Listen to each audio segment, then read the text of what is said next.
Hello and welcome to Bob's Live, our weekly show right here on the internet. And to get things started off, I have a quick reminder for today. And that is our Yard of the Month contest. If you want to enter your yard in the Yard of the Month, send a picture of your yard to the email address ask@bobsmarket.com.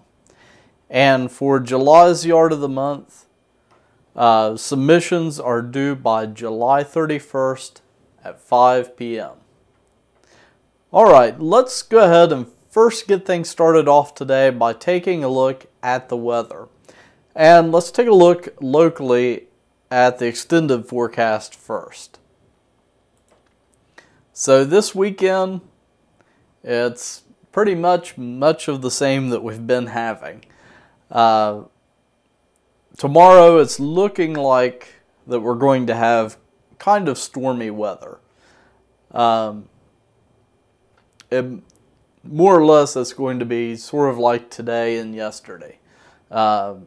Sun, warm in the morning, and then as we go on toward afternoon, storms are going to start to build in. And Sunday, it's looking like it's going to be around 88 degrees. Low around 60, and not much of a chance of storms. But, you know, this time of year, there's always a lingering chance, especially with the moisture that we have in the air right now. And going into Monday and Tuesday, it's pretty much the same. There's a little bit more of a chance of storms on Tuesday, but again, you know, a lot of the same type of weather. And going into Wednesday and Thursday, you know, same. And if we take a look right now at the radar, we are actually looking at some thunderstorms up around the Belpre area and the Parkersburg area. And then some farther north, just moved through Zanesville, headed on toward Wheeling and that area. But if you live along Route 50 between Parkersburg and Clarksburg, the storms are kind of moving along that route right now. And if we look ahead at the prediction for this evening, the storms are going to become quite a bit more widespread.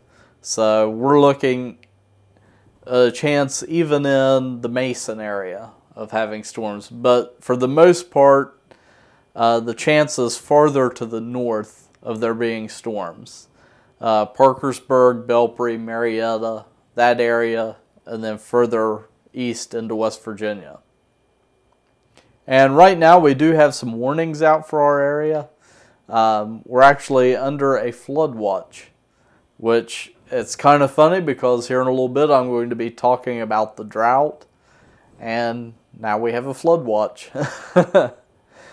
But overall, I'll get into that in a little bit. Even though we have a flood watch, we're still experiencing drier than average weather in our area.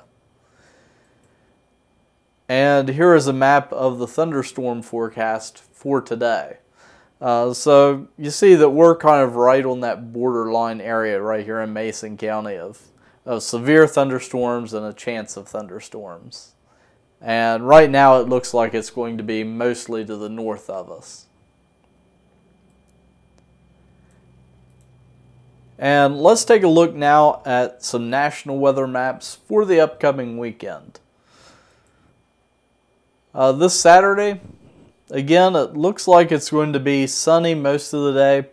Pop-up thunderstorms here and there. The chance of seeing a thunderstorm tomorrow is pretty good. And Sunday, you know, it's going to be much of the same. Still a pretty good chance of a thunderstorm. And, you know, the high temperatures right around in the high 80s, low 90 range. Let's take a look now at the allergy forecast. And our forecast for the last few weeks has been pretty low on our allergy scale. And now we're starting to inch back up. We're actually up around a 5.0 now, which last week, where we had rain, we were down at 0.5. So yeah, big difference this week. And you might be thinking that it's grass pollen right now. And if we look at a map of the grass pollen distribution, it's actually pretty low in our area here of the U.S. The main pollen concern that we're experiencing right now is weed pollen, mainly ragweed.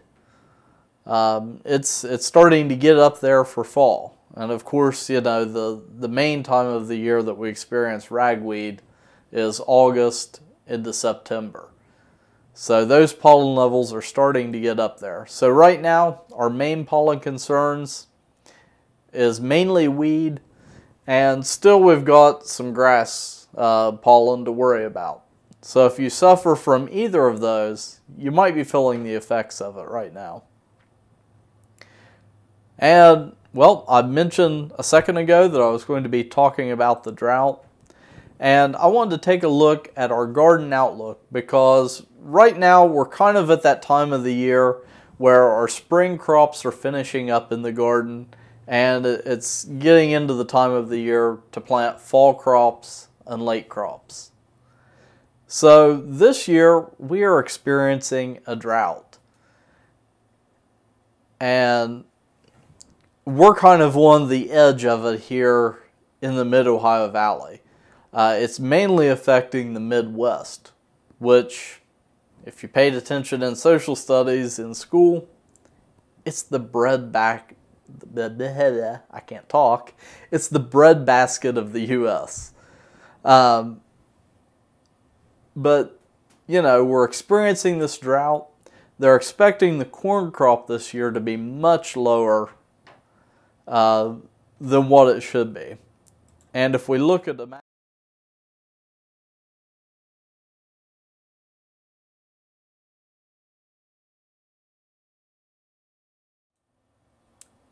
there we go. It helps if I turn on the microphone for this. This map that we're looking at is the Palmer Drought Severity Index. And it's a measure of the soil moisture over an extended period. So this is looking at more of a trend of soil moisture. So you can see there that most of the U.S., it's extremely dry. And even in our area, we're moderately dry. So yeah, it's a drought. And as I mentioned, the corn crop is expected to be much lower this year. And that's going to affect all of us because, for one thing, it's going to drive grocery prices up. Pretty much any processed food that you buy has corn in it. You know, high fructose corn syrup.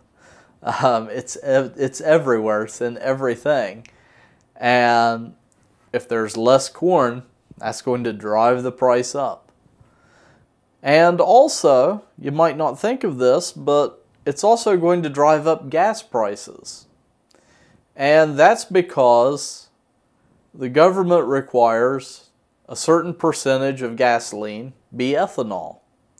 And that ethanol is created from corn. So if there's less of a corn crop, that means that the ethanol price goes up, and through that, the price of gasoline.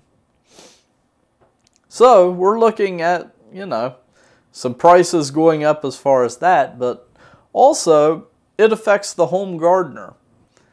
So if you're like me and you grow vegetables at home, you're also going to be affected by this drought because vegetables are dependent on water. It's not like grass or something like that that just goes dormant if there's not enough moisture. So, some ways to protect your garden to help use what water you have efficiently. First of all is to add compost to your garden. Mixing in a lot of organic matter, it really helps your garden retain moisture. Compost, since it's broken down plant matter, it's very porous. It's almost like a sponge. So it'll help hold water in the soil. And also, watering efficiently, directing the water to just the base of the plants instead of, setting a sprinkler out in the garden and just having it spray everywhere. Direct where you're adding water. And the easiest way to do that is with soaker hoses. And they work whether you have, raised beds in your garden. A lot of us are backyard gardeners and just have raised beds. You can loop a soaker hose back and forth through that raised bed to water your garden. If you're like me and you raise a large garden that's more of the traditional format with straight rows, you can lay the soaker hose right along the row and just water it. And it doesn't take a lot of water from a soaker hose to water a garden, only about 15 minutes per night. And another way to help maximize your water usage as far as its efficiency is to mulch. Mulching forms a layer that keeps the water from evaporating up through it. And you don't need a lot of mulch. Depending on the size of the mulch, if it's a fine particulate type mulch, something like a shredded wood mulch that has really fine particles, you only need about 1 inch of mulch. If it's something like bark or nuggets where it's bigger pieces, air can get through it better, so it evaporates water faster. So that's when you need a thicker bed of mulch. But, if you lay your soaker hoses down, mulch over top of them, that'll help hold in a lot of water. And also you can adjust your watering so you're not watering as much during some phases of plant growth and you're watering more during the critical phases. So some of the critical phases of when a plant's growing is, of course, whenever it's a new seedling or it's newly transplanted. When it's becoming acclimated to its new environment. That's a critical phase. And then also when the plant is blooming and fruiting. You want to be sure that you keep the water fairly constant during that period too. So adjusting the water usage during those times can help you use the water more efficiently. And if you want to read about this in a little bit more detail, I wrote about it in this week's newsletter, and it's also on our blog. So if you go to bulbsmarket.com, there's a link to the blog up at the top of the website. And of course, to get our newsletter, you can text BOBS, B-O-B-S, to the number 22828, and that will register you for our weekly newsletter, The Garden News.